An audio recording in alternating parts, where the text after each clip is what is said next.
130 years ago, in 1891, an 8-year-old girl set out with her family on a one-year journey in a covered wagon. They were moving from a city in Utah in the United States to British Columbia in Canada. At that time, the place where they eventually settled was still very wild. There wasn't even a school or hospital nearby. Like many pioneers, that girl and her family would work to tame the wilderness and cultivate the land. As you might imagine, such work requires a lot of effort and determination. Eventually, that area became the town of Preston, and when a library eventually opened up in the town of Preston, that girl became the librarian, even though she had never gone to school. Who was that remarkable girl? Louise May Arrowsmith, who would also eventually become the grandmother of Barbara Arrowsmith Young. Like her grandmother, after whom she was named, Barbara Arrowsmith Young would also become a pioneer. However, rather than working to tame and cultivate the land, Barbara would investigate and open up new ways to cultivate the brain and improve education. She became a brain pioneer. Although she was born in Toronto, Barbara grew up in the nearby town of Peterborough. Her father was an engineer and an inventor. Her mother was a teacher. Education and helping to improve society were two very important ideas to her parents.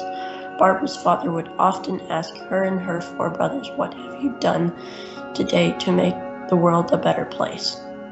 Growing up, Barbara was very energetic and enjoyed running around outside with her brothers. She also never shied away from a competition or a challenge. Unfortunately, because Barbara was very accident-prone that led to many injuries, some of them quite serious. Barbara's mother even began to worry that she might not live past the age of 5. However, Barbara's real difficulties began soon after she started going to school. Barbara wrote letters and numbers backwards. She wrote the wrong way across the page. She experienced difficulty reading and couldn't understand how to add numbers. Her answers were almost always wrong. Soon, she started asking to go to the washroom. She would hide there for as long as she could to avoid the stress of the classroom. Barbara's parents and teachers couldn't understand why she was struggling so much in school. At that time, people didn't know so much about learning difficulties. Her first grade teacher explained that Barbara had a mental block and would never learn like other students. When Barbara heard this, she thought that she actually had a wooden block in her head, and that was the reason why she was having difficulty learning things. School didn't get any easier for Barbara. In fact, it got a lot more difficult, even though her mother spent long hours tutoring her. Although Barbara had an excellent memory and could remember almost everything she heard or saw, she had a hard time understanding all the information. It was very overwhelming, and so Barbara would often pretend to be sick so that she could avoid going to school. Barbara's learning difficulties didn't just affect her schoolwork, they also affected her social life. She had trouble reading social situations. She couldn't understand jokes. Everything was so confusing. She felt like she was living in a fog. She wanted to join in on the fun, but didn't know how. Instead, she felt left out and alone. Barbara's struggles continued into high school. It took her much longer than other students to do assignments. She did well on tests that simply required the memorization of facts because of her excellent memory.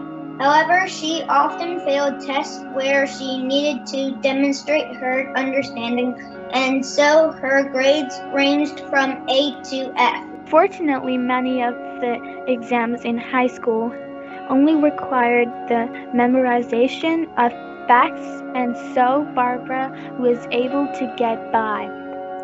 However, the stress from everything affected her health. In elementary school, Barbara had only pretended to be sick. Now she frequently was sick, with constant headaches, stomach aches, colds, and infections. Her only comfort was cuddling with the family cat.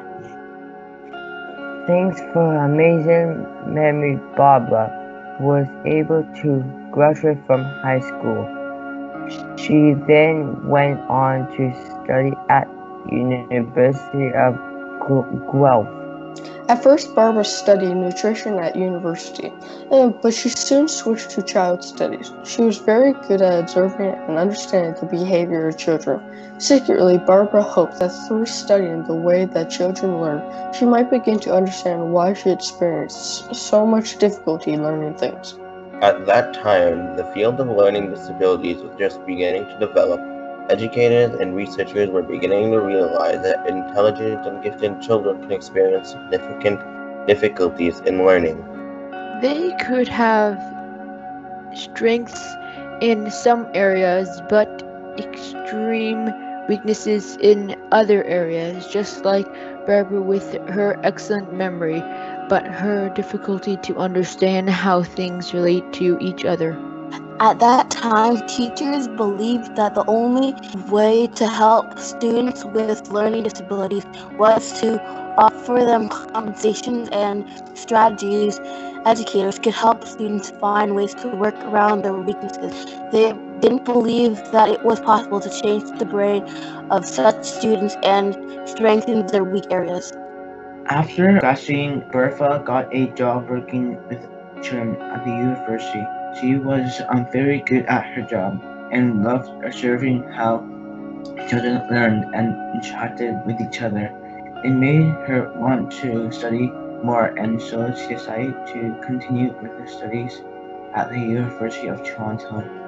It was at the University of Toronto that Barbara came across a book by a Russian neuropsychologist, Dr. Alexander Luria, called The Man with a Shattered World. The book described the experiences of a Russian soldier who had suffered a brain injury during World War II. He had been hit by a bullet which lodged in his brain. Although the bullet didn't kill him, he was suddenly unable to do many of the things which he could previously do. For example, he couldn't read a clock or understand material that he read in books. He often felt confused, as though he were living in a fog. Barbara realized that many of the young soldiers' struggles were similar to her own. Of course, she didn't have a bullet in her brain nor a wooden block. But she began to wonder if her brain was structured differently from that of most other people, and if that was why her brain seemed to work differently. Different areas of the brain are responsible for different functions. Because Luria had explained clearly where the bullet had lodged in the soldier's brain, Barbara now has an understanding of which area of her brain were likely causing her trouble.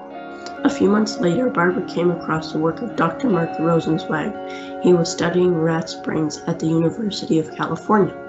In his experiments, some rats were given an enriched environment with lots of toys, ladders, tunnels, running wheels. Other rats were given a very plain environment. Afterwards, he compared the brains of the rats. He discovered that the brains of the rats from the enriched environment were healthier and heavier than those of the other rats. The repetitive activities in the enriched environment had stimulated growth in the brains of those rats. This was a eureka moment for Barbara. If a rat could change and improve its brain through repeated activities, maybe she could change her own brain. She just had to figure out how. One difficulty which Barbara shared with Lauria's soldier was the inability to tell time from looking at a regular clock face. She wondered if she could stimulate that area of her brain by repeatedly practicing telling time over and over again. At first, she began wearing two watches, a digital one and a regular one. She would challenge herself to read the regular watch and face first, and then check it against the digital time to see if she was correct. Later, she began to make flashcards. On one side, there was an accurate clock face. On the other side, the correct time was written out in numbers. She practiced with these flashcards over and over. She sometimes practiced up to 12 hours a day. She also challenged herself to see how quickly she could read the clock faces. Gradually, Barbara began to notice changes. She could now accurately read regular clocks. More importantly, she was now understanding the books that she read without having to read them many times. She also began to understand math concepts, and she could now understand people as they were talking, including when they were making jokes. The fog was lifting. In order to read a regular clock, you need to understand the relationship between the hands on the clock. The area of the brain that makes that possible is also the area of the brain that helps us understand other relationships. And by using flashcards to repeatedly exercise that area of her brain, Barbara could now understand other relationships and make connections. She had changed her brain. Barbara then began to think about other difficulties which she had. She often got lost. She had trouble reading maps. She had frequent accidents. She often bumped into things, and so she began to develop exercises for other areas of the brain. Over time, as she practiced these exercises, Barbara noticed that she was no longer getting lost nor bumping into things. Again, she had changed her brain. She could change her own brain by doing these exercises. Barbara realized that she could help other people change their brains, and so she decided to open up a school in Toronto to help others do just that. She named her school Arrowsmith to honor the pioneering spirit that she shared with her grandmother. Over the years, Barbara developed other exercises to help with other learning difficulties. Her brother Donald helped her out by writing programs so that many of the exercises could be done on a computer. When people began to see the positive effects which her programs had on the lives of her students and their families, the school began to grow. It was offering hope to students of all ages. Her exercises could help change the brains of both adults and children. The interest in Arrowsmith is continuing to grow as more people realize that it is possible to change the brain. Barbara has come a long way. From that little girl who used to hide in the washroom at school, Barbara has shown that regular practice of challenging mental tasks with increasing levels of difficulty will change your brain. Scientific studies involving brain scans of Arrowsmith students are now confirming this. Once students like Barbara lived in constant fear and confusion. Now they can dare to dream as her parents told her so many years ago. If you put your mind to it, you can find solutions to almost any problem. She really has made the world a better place for many people.